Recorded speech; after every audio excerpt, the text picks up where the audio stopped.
Hello sa inyo guys! Welcome sa another unboxing. So ito meron naman tayong parcel dito. At ayan, nakabalot siya sa isang pouch na kulay orange. Ito yung ating waybill. At okay naman siya. Kung titignan natin dito sa labas, wala namang punit. Wala namang sugat yung pinaka pouch niya. So buksan natin. Tayo na ang sisira niya. So ayan. Tapos sa loob ay naka-bubble wrap. Yan. At yan, kakalanganin natin ng pambukas dyan. Ayun, may another Shopee notification na naman tayo doon. So, saan natin yan dito? Ayan.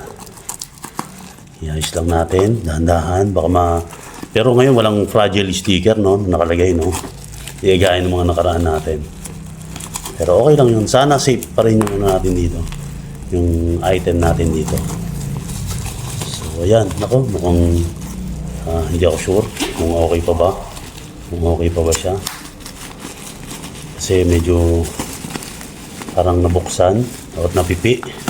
No, yun lang. Hindi okay yung ano nila dito. Pero sana, tignan natin. Ayun, no. Mukhang hindi hindi. Okay naman. May box naman na ano pa lang. Nakaano lang siya. Bali, medyo nakabukas. Kaya parang nasira, no? Yung kanyang pinaka-box. Testing. Yan, okay. So, ganoon naman, medyo inano nila, sinecure din naman nila. Yan. So, kasi ito, ganun pa rin to, mini 4-wheel drive. At ito na yung Mac frame na isa, na black edition. Yan, yung metallic black edition na ito. So, ayan, gumagalaw yung ano natin. Video natin, ayos muna natin. Yan, so ayan na siya. And buksan natin dito. Yan. Okay, ayaw pa makisama. Dito naman sa kabilang side natin dalihin. Yon. At ayan. Diba? Black metallic, pero titingnan natin kasi hindi pa tayo sigurado kung talaga yung laman. May mga seller kasi na iba rin. Okay, yan. Black metallic, medyo deform yung box. Yan. Mac frame, metallic black or black metallic body. So bago natin buksan, kasi ayan, medyo bukas na siya. Ito muna yung dati nating yung una nating kinuha, yung isa nating kinuha ang Mac frame. Ito siya. Yan. Yung una nating Mac frame nakalagay dyan, FMA chassis, di ba? Yan. Ito naman, black metallic. Yan, black metallic body. Tapos, ito siya, yung una natin. So, hindi ko talaga siya nilagyan ng sticker. Pero, yan, may naka-install tayong battery dyan or may naka-input na tayong battery. Ipakita ko sa inyo. Maandar yan. Medyo mahina na nga lang yung battery natin kasi drinating natin yung motor nito na stock. Kasi wala pa tayong bagong motor na nabibili. Pero yan na yun. Okay. So continue tayo dito sa ating na-unbox na black metallic na Mac frame. So dahil nakabukas na siya, medyo nakaangat na siya, yan lang natin siya. Check natin kung talagang black metallic kung binigay sa atin. By the way, hindi ito dun sa the Brickyard, yung una natin in-orderan.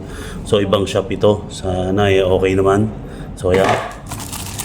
Ang cowl niya ay ayun metallic black nga siya. Maganda. Parang chrome black. Ganda, okay.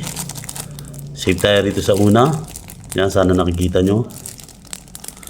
Di ba? Ang pagkakaiba nila nung una.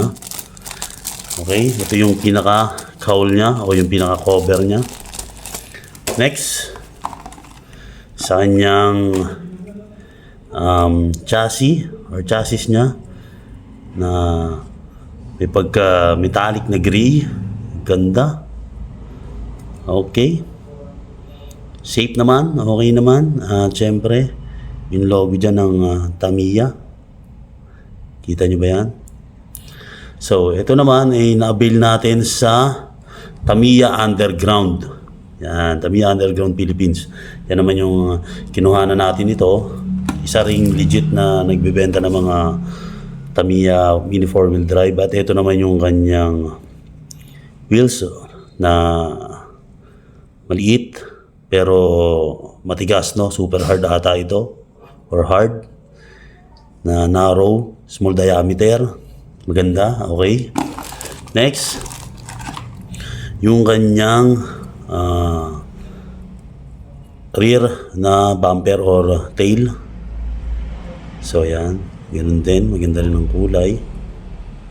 Okay, next naman natin ay yung kanyang mga internals, yung kanyang stock motor, ito.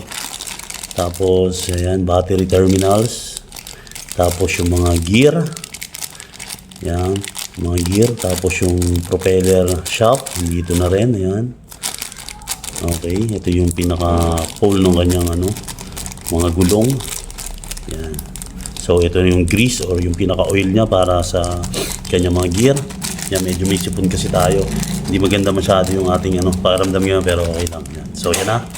Next natin ay yung kanyang internals and externals na mga protection or protective gear, mga ganon.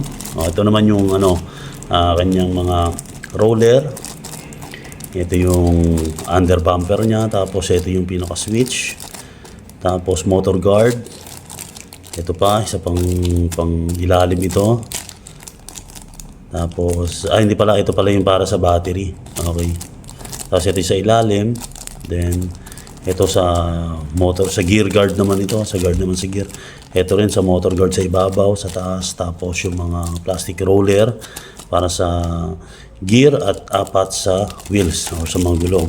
Tapos ito sa may terminal na takip or pang-protekta. Tapos ito yung pinaka pang-protekta, pinaka switch ng cowl tsaka ng pinaka chassis para magko-connect sila. Kumbaga ito yung pinaka lock. Then next ay paperworks. Ayan, may mababasa tayo rito pero hindi natin babasahin kasi masyadong maliliit yan. Then next dito ay another paperworks, yung pinaka instruction kung paano natin siya bubuuin. Yan.